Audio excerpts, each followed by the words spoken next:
Hello friends, welcome to my YouTube classes. आज हम पढ़ेंगे सॉलिड यानी कि ठोस अवस्था। नेचर में हमें ज़्यादातर कौन कौन सी तीन अवस्था देखने को मिलती हैं? ठोस अवस्था, द्रव अवस्था और गैस अवस्था। उसमें से ठोस आज हम पढ़ेंगे ठोस अवस्था।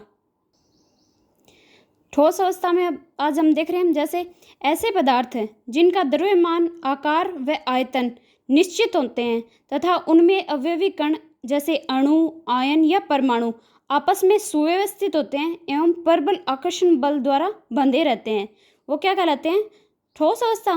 ठोस अवस्था को दो भागों में बांटा गया है। एक तो होता है क्रिस्टलीय ठोस और एक अक्रिस्टलीय ठोस। क्रिस्टलीय ठोस ऐसे ठोस जिनकी ज्यामिति निश्चित होती है, जिनमें अवयवी कण क्रिस्टल जालक में सुव्यवस्थित होते हैं, ये वास्तविक ठोस होते हैं। और अक्रिस्टलीय ठोस क्या होता है? जिसमें इनकी अवयवी क्रिस्टल हैं वो सुव्यवस्थित तरीके से नहीं होंगे। जैसे क्या होता है? ऐसे ठोस पदार्थ जिनकी ज्यामिति निश्चित नहीं होती है, उन जिनमें अवयवी कण क्रिस्टलीय जालक में सुव्यवस्थित नहीं होते हैं, उन्हें अतिस्थित द्रव कहा जाता है, क्योंकि इनमें अवयवी कण द्रव्यों की तरह अव्यवस्थित रहते हैं। जैसे इसके उदाहरण हैं प्लास्टिक, रबर, कांच। तो अतिस्थित द्रव में जैसे कि रबर है, तो उसको हम उसकी किसी भी स्ट्रक्चर में हम उसको जैसे मोड़ सकते हैं, यानी कि उसकी स्टेट कंडीशन है उसको चेंज कर सकते हैं, तो ये अतिस्थित द्रव होते हैं। ऐसे ही हम आगे देखें तो क्रिस्टलीय या अक्रिस्टलीय ठोसों में अगर अंतर देखें तो इनकी ज्यामिति, क्रिस्टलीय ठोसों की ज्यामिति निश्चित होती है क्योंकि इनमें अवयवी कण क्रिस्टल जालक में सुव्यवस्थित होते हैं। और अक्रिस्टलीय ठोस हैं, उनकी सुव्यवस्थित ज्यामिति नहीं होती है ना, क्योंकि उनकी ज्यामिति है वो अनिश्चित होती है, क्योंकि उनमें अवयवी कण क्रिस्टल जालक में अव्यवस्थित होते हैं। यानी कि इसमें दो अंतर क्या हो गए? क्रिस्टलीय जालक है तो उसमें तो क्या हुआ कि इसके अवयवी कण हैं उनकी सुव्यवस्थित संरचना होगी, यानी कि व्यवस्थित तरीके से होंगे। और अक्रिस्टलीय जालक हैं उनमें क्या होगी? इनकी अनिश्चित होते हैं ज्यामिति में ये। ठीक है। दूसरा है इनका गलनांक। क्रिस्टलीय ठोसों के गलनांक निश्चित हैं क्योंकि उनमें आकर्षण बल सुव्यवस्थित होते हैं जो कि निश्चित ताप पर हों पिघल जाते हैं, जबकि अक्रिस्टलीय ठोसों को गलनांक अनिश्चित होता है। यानी कि गलनांक में अगर देखें तो अगर जैसे हमने उनको टेम्परेचर दिया तो एक व्यवस्थित टाइम पे क्या होगा कि वो गलना स्टार्ट हो जाएंगे, तो यानी कि इनका गलनांक निश्चित है।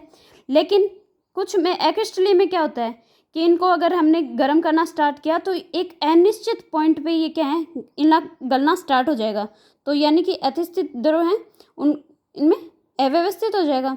फिर इनका अगर जैसे देखें शीतलन वक्र, क्रिस्टलीय ठोस में शीतलन वक्र असतत होते हैं क्योंकि ये एक निश्चित ताप पर पिघल जाते हैं तथा पिघले हुए क्रिस्टलीय ठोस को ठंडा करने पर एक निश्चित ताप पर जम जाता है तथा जमने के बाद ही उनके तत्व में परिवर्तित होता है।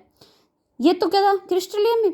जबकि अक्रिस्टलीय ठोसों के शीतलन वक्र सतत होते हैं, अर्थात इनमें ऐसा कोई बिंदु प्राप्त नहीं होता है जिसमें ताप के मान समान हो, यानी कि एक निश्चित ताप की जरूरत नहीं है, उससे पहले ही इनका क्या होगा कि ये शीतलन वक्र यानी स्टार्ट हो जाएगा, यानी कि जमना शुरू हो जाएगा, तो यानी उनका अनिश्चित होता है। तो क्रिस्टल जो है क्रिस्टलीय ठोस हैं उनका तो क्या हुआ? शीतलन वक्र असतत है, और अक्रिस्टलीय ठोस हैं उनका शीतलन वक्र क्या है? सतत होगा। अब इनके देखते हैं भौतिक गुण। भौतिक ठोसों में क्रिस्टलीय ठोसों के भौतिक गुण जैसे कि ऊष्मा तथा विद्युत की चालकता तथा सामर्थ्य, यांत्रिक सामर्थ्य, कठोरता आदि के मान भिन्न भिन्न दिशाओं में ज्ञात करने पर भिन्न भिन्न प्राप्त होते हैं। अर्थात क्रिस्टलीय ठोस विषम दैशिकता प्रदर्शित करते हैं। यानी कि ये स्ट्रक्चर से देखो, अगर हम इसको इस दिशा से अगर इसको काटेंगे तो क्या होगा? एक तरफ डॉट आ गया, फिर circle dot circle dot circle, ये आ रहा है। ठीक है। और ऊपर से नीचे की तरफ करेंगे तो इसमें एक तरफ तो डॉट डॉट है और दूसरी साइड में सिर्फ सर्किल सर्किल है, यानी कि इसको अलग अलग डायरेक्शन में अगर इसको कट करेंगे तो इसकी अलग अलग यानी कि विषम दैशिकता शो करेगा ये। ठीक है। इसमें जैसे जबकि ये क्रिस्टलीय ठोसों में था जो विषमदेशिकता प्रदर्शित करता है। और अक्रिस्टलीय ठोसों में भौतिक गुण जैसे विद्युत की चालकता, कठोरता, तन्य सामर्थ्य आदि के मान अलग अलग दिशाओं में ज्ञात करने पर समान प्राप्त होते हैं, अर्थात अक्रिस्टलीय ठोस समदैशिकता प्रदर्शित करते हैं। यानी कि अक्रिस्टलीय ठोस है, उसको किसी भी डायरेक्शन से अगर हम कट करेंगे तो सेम ही कैरेक्टर देखने को मिलेंगे। यानी कि उनकी एक फिक्स चालकता होगी और उनकी कठोरता भी क्या है, हर दिशा से काटेंगे तो भी सेम ही होगी, अलग अलग देखने को नहीं मिलेगी। तो यानी कि क्रिस्टलीय ठोस हैं वो तो क्या है, विषमदेशिकता शो करेंगे, और अक्रिस्टलीय ठोस हैं वो समदेशिकता प्रदर्शित करेंगे। फिर है टाइप ऑफ क्रिस्टलाइन सॉलिड्स। क्रिस्टलीय ठोस सामान्यतः 4 प्रकार के होते हैं। इनमें से हम पहला देखते हैं, जैसे आयनिक ठोस। इसमें अवयवी कण आयन होते हैं जो आपस में स्थिर विद्युत आकर्षण बल द्वारा बंधे रहते हैं, इसीलिए इनके गलनांक एवं क्वथनांक उच्च होते हैं। ये कठोर एवं भंगुर प्रकृति के होते हैं। यानी कि क्या बताया इसमें कि आयन होते हैं वो आपस में स्थिर विद्युत आकर्षण बल द्वारा बंधे होते हैं, इसलिए इनका क्या है, गलनांक और क्वथनांक उच्च होगा, और इसलिए ये कठोर और भंगुर प्रकृति के होते हैं। लेकिन देखो, आयनिक ठोस हैं वो ठोस अवस्था में विद्युत के कुचालक होते हैं तथा गलित अवस्था में विद्युत के चालक होते हैं। यानी कि आयनिक ठोस हैं वो ठोस अवस्था में तो क्या होंगे, कुचालक हैं, लेकिन इनको गलित अवस्था में, इनको जब हम मेल्ट करेंगे तो ये गलित अवस्था में क्या होंगे, विद्युत के चालक होंगे। क्योंकि जल में घोलने पर अर्थात गलित अवस्था में इनके आयन विद्युत के सुचालक के लिए मुक्त हो जाते हैं, जो ठोस अवस्था में स्थिर विद्युत आकर्षण बल द्वारा बंधे होते हैं। इसलिए अगर देखेंगे तो गलित अवस्था में तो ये मुक्त होंगे तो विद्युत के सुचालक होंगे, और ठोस अवस्था में क्या होगा, ये विद्युत के कुचालक होंगे। अगर एग्जाम्पल देखें इनके तो जैसे NaCl, ZnS यानी zinc sulphate sulphur, MgO, CaF2। फिर देखते हैं धात्विक ठोस। धात्विक ठोस, इसके अवयवी कण धातु धनायन एवं मुक्त इलेक्ट्रॉन होते हैं। इसमें मुक्त इलेक्ट्रॉन क्रिस्टल में गति करते रहते हैं जो ऊष्मा एवं विद्युत के चालन के लिए उत्तरदायी होते हैं। धातुएं सामान्यतः आघातवर्धनीय यानी तन्यशील होती हैं।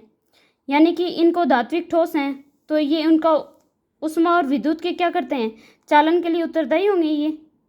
इसका अगर देखें तो बंध नंबर ई क्या है, 70 से 1000 केल्विन जूल पर मोल। और इसके एग्जाम्पल देखें तो हो गया आयरन, कॉपर, मैग्नीशियम। फिर है थर्ड नंबर नेटवर्क ठोस यानी कि सहसंयोजक ठोस। इसमें अवयवी कण परमाणु होते हैं जो आपस में सहसंयोजक बंध द्वारा बंधे होते हैं, या यह प्रबल होने के कारण इनके गलनांक एवं क्वथनांक उच्च होते हैं। ये विद्युत के कुचालक होते हैं। जैसे बंध नंबर देखें इनका तो इनका 150 से 500 किलो जूल पर मोल होता है। लेकिन इसमें अपवाद है एक, क्या, ग्रेफाइट है वो विद्युत का सुचालक होता है। वैसे इसके और उदाहरण हैं हीरा, ग्रेफाइट, सिलिकॉन कार्बाइड और SiO2 यानी कि क्वार्ट्ज। ये सब तो क्या है कि विद्युत के क्या हो गए, कुचालक हैं। लेकिन ग्रेफाइट है ये इसका एक अपवाद है, ये विद्युत का सुचालक होता है। फिर है आणविक ठोस। इसमें अवयवी कण अणु होते हैं। ये 3 प्रकार के होते हैं, हाइड्रोजन बंधित आणविक ठोस, ध्रुवीय आणविक ठोस और अध्रुवीय आणविक ठोस। इसमें पहला है हाइड्रोजन बंधित आणविक ठोस। हाइड्रोजन बंधित आणविक ठोस के हाइड्रोजन तथा फ्लोरीन, ऑक्सीजन, नाइट्रोजन परमाणु के मध्य हाइड्रोजन उपस्थित होता है। ये सामान्य ताप तथा दाब पर द्रव होते हैं और ये क्या होते हैं, हाइड्रोजन बंध कुचालक होते हैं। इसके अगर एग्जाम्पल देखें तो H2O जैसे वाटर, HF और NH3 अमोनिया। फिर है ध्रुवीय आणविक ठोस। ध्रुवीय आणविक ठोस इसमें अवयवी कण अणु आपस में ध्रुवीय सहसंयोजक बंधों में बंधे रहते हैं। ये विद्युत के कुचालक एवं मुलायम होते हैं। जैसे हाइड्रोजन बंधित आणविक ठोस थे वो भी कुचालक थे, और ध्रुवीय आणविक ठोस हैं ये भी विद्युत के कुचालक होते हैं। इसमें एग्जाम्पल है HCl और SO2। अध्रुवीय आणविक ठोस, इसमें अवयवी बंध अणु आपस में अध्रुवीय सहसंयोजक बंध अर्थात दुर्बल आकर्षण बलों द्वारा बंधे होते हैं। ये भी विद्युत के कुचालक एवं मुलायम होते हैं। इसमें इसका उदाहरण है आर्गन, आयोडीन, H2 हाइड्रोजन और CO2 यानी कार्बन डाइऑक्साइड। ये अब हमने 3 पढ़े, आणविक ठोस, ध्रुवीय ठोस और अध्रुवीय ठोस। ये तीनों की तीनों क्या हैं? विद्युत के कुचालक हैं। लेकिन इसमें एक अपवाद पढ़ा था हमने, नहीं, हाँ, इसमें देखो हमने सारे देखे हैं ये विद्युत के कुचालक हैं, लेकिन एक ग्रेफाइट है जो विद्युत का क्या है? सुचालक है। आज हमने क्रिस्टलीय और अक्रिस्टलीय सॉलिड्स देखे हैं। कल हम इनकी इकाई यानी कि क्रिस्टलीय जालक देखेंगे, के बारे में पढ़ेंगे। आपको अच्छा लगा होगा। Thank you. कल नेक्स्ट क्लास देखेंगे इसी टाइम पे।